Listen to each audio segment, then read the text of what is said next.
Templo Evangélico Bautista El Shaddai. Dios Todopoderoso y Suficiente. Ejercicio número 3. Sermón narrativo. Por el hermano Ángel Guevara Elizalde, profesor. Licenciado Jorge Paredes, hijo. Texto bíblico. Lucas 10 del 25 al 37. En ese momento, un intérprete de la ley se levantó y, para poner a prueba a Jesús, dijo: Maestro, ¿qué debo hacer para heredar la vida eterna? Jesús le dijo: ¿Qué es lo que está escrito en la ley? ¿Qué lees allí?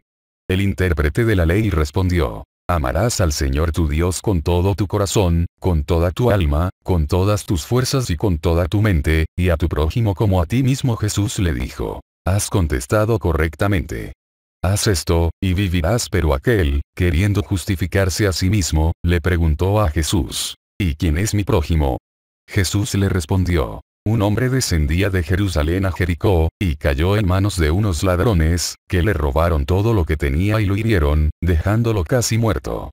Por el camino descendía un sacerdote, y aunque lo vio, siguió de largo. Cerca de aquel lugar pasó también un levita, y aunque lo vio, siguió de largo.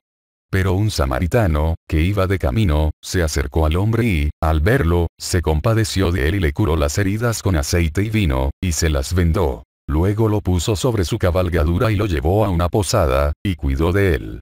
Al otro día, antes de partir, sacó 2 monedas, se las dio al dueño de la posada, y le dijo: Cuídalo. Cuando yo regrese, te pagaré todo lo que hayas gastado. De más de estos 3, ¿cuál crees que fue el prójimo del que cayó en manos de los ladrones? Aquel respondió: El que tuvo compasión de él. Entonces Jesús le dijo: Pues veas tú lo mismo. Objetivo: que el oyente muestre más amor e interés por su prójimo a fin de cumplir con la ley dada por nuestro Señor Jesucristo y heredar la vida eterna. Tema: ¿Quién es mi prójimo? Introducción. La lagartija clavada. En una remodelación de una casa, al derribar paredes viejas, se observó una lagartija clavada en la pared en una de sus patitas por un clavo puesto hace casi un año. Increíble, la lagartija estaba aún con vida y se movía. Entonces vino a mi mente si estaba clavada y no se podía mover, ¿cómo se alimentaba? Y me quedé observándola por unos momentos. De pronto, descubrí la respuesta a esta pregunta. Otra lagartija le traía un insecto en su boca y se la pasa a ella para que comiese. Increíble, no podía entender a esta otra lagartija, que había alimentado por casi un año a la que estaba clavada en la pared. ¡Qué dedicación, qué perseverancia, qué amor! Si estos animalitos se muestran interés y se aman entre sí, nosotros los seres humanos deberíamos hacerlo mucho mejor. ¿Qué está pasando con nosotros los seres humanos hoy en día, que estamos perdiendo la sensibilidad? La respuesta a esta pregunta la develaremos al final de este sermón narrativo. El prójimo. Antecedentes. Prójimo, según el diccionario, cualquier persona con respecto a otra. Según la Biblia, el prójimo es a quien debes dar tu amor, compasión y misericordia. Prójimo son aquellos que no pertenecen al vínculo familiar, incluso, que no son nuestros amigos o conocidos, a quienes debemos brindar nuestro amor y misericordia. Desde una visión humana, social y cultural, el prójimo se refiere al próximo, cercano, por alguna razón especial de familia, pueblo y nación, credo, raza y pensamiento. Por causas de carácter natural podemos reconocer a nuestro prójimo. Con estos conceptos vamos a analizar esta parábola, que nos trae enseñanzas muy profundas sobre cómo debemos amar a nuestros semejantes. 1. El camino de Jerusalén a Jericó, 25,6 kilómetros. Este trayecto de camino es uno de los más peligrosos aún en la actualidad. Los ladrones acechaban a los mercaderes que siempre pasaban por el lugar. Un cambio tan dramático de altitud traía consigo un cambio sorprendentemente rápido en las condiciones ambientales, que eran agotadoras para cualquier persona que hiciera el viaje. La cuesta empinada y estrecha creaba como una sombra de lluvia. Mientras que Jerusalén recibía unas 20 pulgadas, 508 milímetros, de lluvia al año y experimentaba un clima mediterráneo, Jericó recibía solamente 8 pulgadas, 200 milímetros, de lluvia al año y era más parecida a África, en cuanto a su clima. De hecho, Jericó fue, y sigue siendo, un oasis situado en medio de un desierto. Y hubiera sido puro desierto de no ser por la presencia de una fuente de agua, comúnmente conocida como la fuente de Eliseo. La fama de este camino, sin embargo, no comenzó con los romanos. La importancia estratégica e histórica de la ruta se remonta bien atrás en la historia de Israel. El camino de Jerusalén a Jericó se menciona en varios relatos bíblicos. Uno de los relatos más famosos, 2 Sam 15, 23, 16, 14, narra la historia de cómo David y sus seguidores escaparon de Jerusalén por esta ruta después de que el hijo de David, Absalón, se declarara a sí mismo rey. Sedequías, rey de Judá, utilizó la carretera para intentar escapar del avance de los caldeos en 586, 587 a.C., 2 Re 25, 4.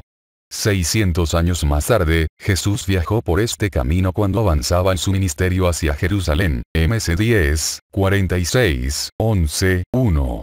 Y Josefo nos dice que la 10ª legión romana utilizó este camino, de Jericó a Jerusalén, cuando marchaba a sitiar a Jerusalén en el año 69 DC. ¿Y quién es mi prójimo? Jesús es probado por un maestro de la ley, versículo Lucas 10, 25, y le pregunta siendo qué cosa debe hacer para heredar la vida eterna, y Jesús sabiamente le contesta que primeramente debe cumplir la ley de Dios y establece su ley de amar al prójimo, denotando que en hacer aquello hallará la vida. Pero como no entendían, les hizo esta ilustración del buen samaritano: un hombre es asaltado en la mitad del camino y muy mal herido solicita ayuda a los transeúntes que lo veían postrado. Pasó un sacerdote y el levita, y al verlo no lo quiso tocar, puesto que de acuerdo a la ley de los levíticos números 19, 11, 13, el que tocare cadáver de cualquier persona será inmundo 7 días. Ser ceremonialmente inmundo no era pecado, como podríamos pensar de eso. Significaba que uno era excluido de su compañerismo regular y adoración de Dios, y su compañerismo con el pueblo de Dios, hasta que ellos eran limpiados.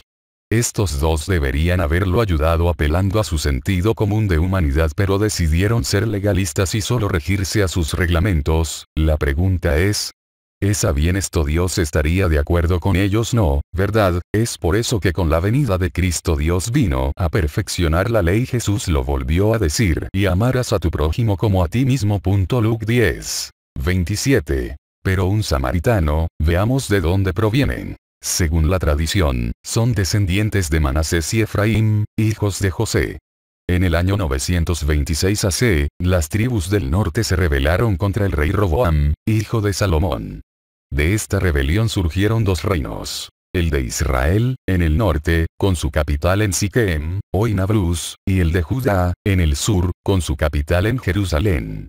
En el año 875 AC el rey de Israel, Omri, trasladó la capital a Samaria. De allí los que viven allí son samaritanos. Y virtudes del buen samaritano. 3. La misericordia.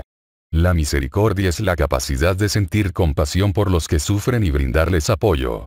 La palabra misericordia proviene del latín misere, que significa miseria, necesidad.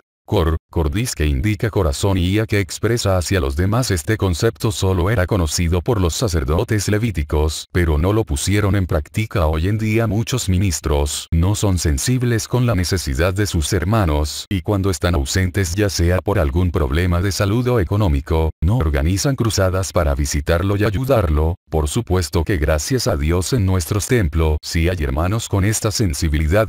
Tanto el sacerdote judío como el levita se regían a la ley y nada más. Sin embargo, este samaritano en el versículo 33 dice: fue movido a misericordia y, dejando de lado nacionalidad, credo, o razas, tradiciones, o legalismos no prácticos, decidió ayudar a esta persona que estaba a punto de morir. Qué gran lección nos transmite esta enseñanza hoy en día. A veces o casi siempre cuidamos nuestro estatus social y nos cuidamos del que dirán si hago esto o aquello, pero no hay piedad y misericordia en nuestros corazones. ¿Acaso no vemos lo mismo en las calles, postrados en el piso, personas que no tienen un techo, ni ropa, que están pasando un hambre atroz, que están sucios y sus ropas harapientas porque no tienen quien les regale una parada nueva, sus cabellos llenos de piojos porque no pueden cortárselos y sufren cada día como un calvario en vida en la tierra, enfermos en los hospitales que están abandonados por sus familiares, niños a la espera de ser adoptados para salir del maltrato y abuso de las casas asistenciales? Hemos perdido toda sensibilidad espiritual espiritual, donde el samaritano fue movido por esto y mucho más demostró amor, sintió en su corazón el deseo de ayudar y lo hizo, invirtiendo su tiempo, esfuerzo y dinero con tal de sacar adelante a alguien a quien no conocía ni siquiera su nombre o nacionalidad, ni credo. Jesús hoy nos da una gran lección y nos dice quién es nuestro prójimo, por supuesto que él sí lo supo ser. Y el resultado que nos lleva a la vida eterna. No puede haber misericordia si no amamos a nuestro prójimo. La clave de todo esto está en el amor, en hacer lo que Jesús nos ha enseñado. Este amor no debe ser fingido sin ningún tipo de interés. Romanos 12, 9, 21, Reina Valera 1960. 9. El amor sea sin fingimiento. Aborreced lo malo, seguid lo bueno. 10. Amaos los unos a los otros con amor fraternal. En cuanto a honra, prefiriéndoos los unos a los otros. 20. Así que, si tu enemigo tuviere hambre, dale de comer. Si tuviere sed, dale de beber. Pues haciendo esto, ascuas de fuego amontonarás sobre su cabeza. Para culminar este sermón leamos Romanos 13. 10. El amor no hace mal al prójimo. Así que el cumplimiento de la ley es el amor. El resultado de todo esto será recibir la salvación y la vida eterna, que el Padre nos ha preparado si lo practicamos. Conclusión. Ahora podemos definir quién es nuestro prójimo: todo aquel que requiere a Dios, el amor, la caridad, la misericordia. Para aquel hombre que preguntó por lo que debía hacer para obtener la vida eterna, Jesús responde desde la manifestación de su propia vida: tienes que darlo todo por el otro. Prójimo es aquel que te permite llegar a ser buen samaritano, que pone de manifiesto su sensibilidad por los demás.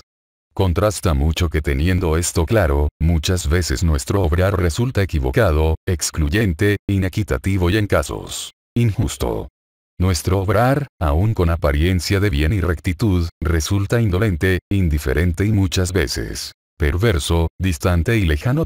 Es tiempo de cambiar esto en nosotros, hermanos. Llamado. Hermanos queridos, ¿hace cuánto tiempo que no demostramos ser un verdadero prójimo? Mucho, ¿verdad? Que de ahora en adelante, cuando veamos a alguien que nos necesite, no dudemos ni por un momento acudir a su encuentro. Solo así seremos hijos de un mismo Padre y de un mismo Dios que está en los cielos haciendo lo mismo con nosotros. Oremos, hermanos. Señor y Dios que estás en los cielos, hoy nos has mostrado cómo ser un verdadero prójimo, cosa que nunca hemos sido verdaderamente, pero hoy te pedimos que nos des sensibilidad espiritual para tener piedad y misericordia por nuestros semejantes cuando tengamos la oportunidad de hacerlo y de ayudarlo. Te lo pedimos en el poderoso nombre de nuestro Señor Jesucristo. Amén y amén. Gracias, que Dios les bendiga.